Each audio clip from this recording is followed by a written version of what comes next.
security in Nigeria.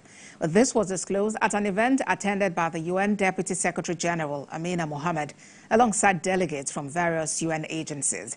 Uloma Onyemachi reports.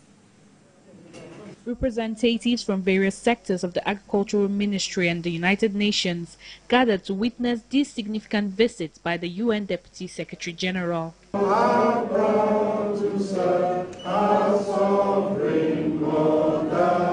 The Minister of Agriculture highlighted the importance of these collaborations in addressing the challenges faced by the agricultural sector. We must rise to the occasion and invest massively in agriculture, leveraging the United Nations Sustainable Development Goals SDGs 1 and 2, which you could use your global influence to explore opportunities for Nigeria to create jobs, diversify the economy and reduce food imports.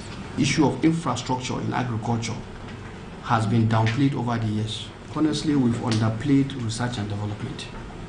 And I think we need to strengthen our national research system along the line of the institutions we talk about.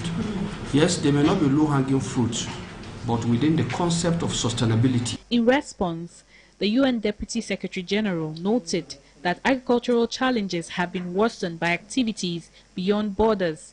I'm just coming back from Sudan and Chad in the middle of leave because there clearly the conflict, the climate issues were very big for food security. There is a level of famine in Sudan, and you see these cross-border challenges in Chad, where they have received more than 1 million refugees, and that's what happened when people go looking for their livelihoods. As she shared the major investment focus of the United Nations to include agriculture, energy and digitalization, she says UN SDG goals are linked to food security, underscoring the critical need for continuous efforts in this area.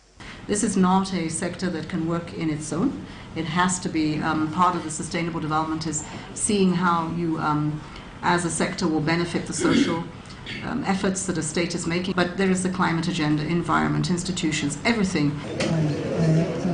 All that is now needed is a monitoring team to ensure that some of the projects discussed by the United Nations and the federal government get to those that are in the receiving end, which are the farmers, to ensure food security across Nigeria. Uloma Onyemachi, TVC News, Abuja. The Minister of State for Police Affairs, Imam Sulaiman Ibrahim, has distributed rice and fertilizer palliatives to vulnerable persons in Nasarawa State. Senior reporter Gordon Agwam has details and will be back with business news. The removal of fuel subsidy came with its attendant effect on the lives and livelihood of Nigerians. But the President Bola Tinubu's administration has been rolling out policies and interventions to address these challenges. One of such interventions is the distribution of rice and fertilizers across the country and urging its appointees to follow suit. Today, the Minister of State for Police Affairs is in Nasarawa State to carry out the President's mandate. The Minister is distributing 2 trucks of 25 kg bags of rice and 2 trucks of fertilizers and cash amount to 1,200 beneficiaries across the 3 senatorial zones of the state. This is geared towards cushioning the effects of hardship on the vulnerable, which is in line with the renewed hope agenda of the President. Now we have already set the tone for prosperity, for our collective prosperity and our national security. And that we should take this rice and the fertilizer and go back to the farms. And they've already set the ties for a new dawn, a new era, the renewed hope agenda. The beneficiaries are elated and believe that the intervention will go a long way in reducing hunger in their homes. The gesture has earned the commendation of the traditional rulers in the state. We are hopeful that this administration is doing so much to see that the economic and social well-being of the citizens is taken to greater heights. The intervention is targeted at persons with disabilities, internally displaced persons, farmer groups, students groups, among others. Godwin Agwam, TVC News, Lafia. And some business news, the successful commencement of operations at the Dangote refinery marks a significant milestone, not just for Dangote Group, but also for Nigeria as a whole.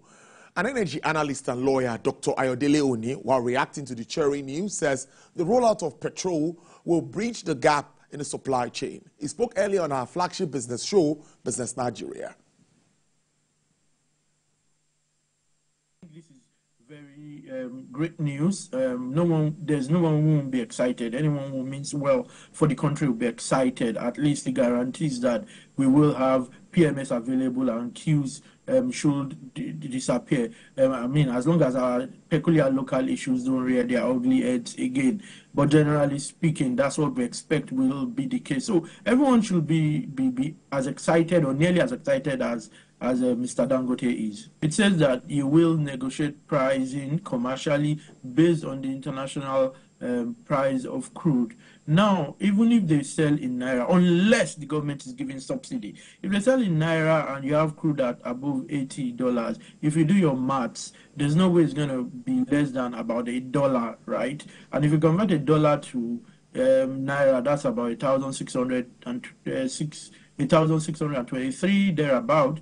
You know, if you remove factors that typically for imports could be challenges, ship to ship, haulage and all of that, maybe you take out 5 to 20%, I'm not quite sure, but you still be speaking to about 1,000 Naira at the minimum, in my view, unless, of course, government is giving subsidy. It doesn't guarantee that you'd have cheaper prices unless government gives some form of subsidy, but can only guarantee that you have sufficient supplies. That's my view, and that's where cherry news is.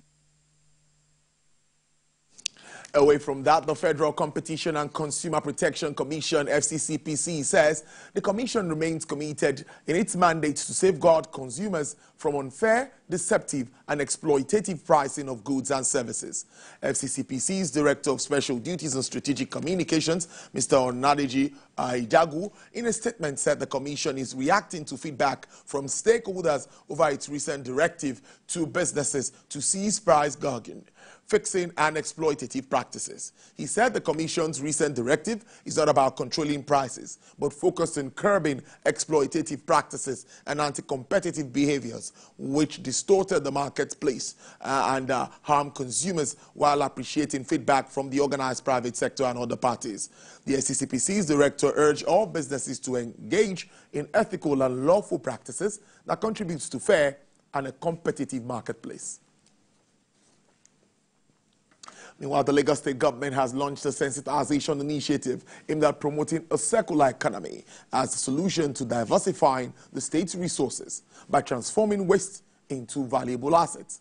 The program, tagged Eco-Circulate, commenced in Badagry and is designed to increase awareness and adoption of the circular economy across the states and reduce the financial burden of climate impact, such as flooding, waterborne diseases, among others. Special Advisor to Lagos State Governor on Climate Change and Circular Economy, Mrs. Titi Oshodi, said the launch will help to empower communities, particularly nano and micro-small businesses.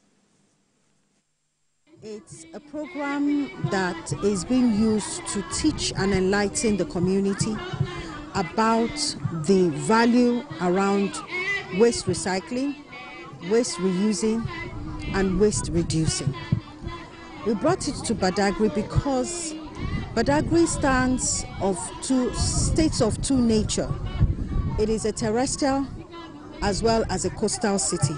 We also have partners in telecommunication corporations who can give exchange of waste for weather data or recharge card. Enlighten our people about how they should live their lives.